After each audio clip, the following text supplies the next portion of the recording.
uthi kuthini enhliziyweni yalomuntu lo ophahlela wena ecelela wena edlozini owakhe umntwana efatuzela lapha uzocela abuyathula ecabanga kodwa ninamadlozi vele kahle wayine apartheid so wayine nenketha beshabi nine favoritism lo mntwana nimnikeze konke uqeda kwakhe umuzi senimnikeze imoto manje uqeda kushadelwa konke nje kungokwakhe abamike konke ukuthatha nikunike lo bese kuswela ukuthi nalabo bami nje at least omunye abe nokuncane ichikota yakhe idlozi lizobona ngathi lenza wrong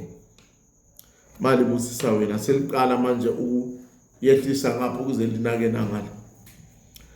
fundani ukuziphahlela nizikhulumele bese nisiba nendlela zokukhuluma nedlozi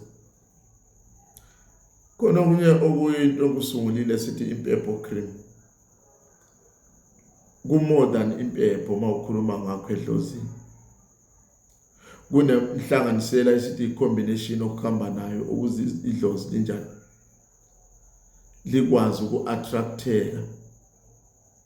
lithathe indaba yakho lekulalele akanifunde nje ukuthi umuntu ukuziphahlele uwe owazi izicelo zakho hlala ubhala incwadi nje edlozini abakwazi ukufunda thumela abakhongini ucela umfazi uma nedlozi lakho limnikeze lento le osukuyifuna mina ngenza njalo nginenkani ithi idlozi mali ngafuni ngikhulume nalo direct kusho ukuthi mina nalo asihambisani phela mina ngowakuphi kanti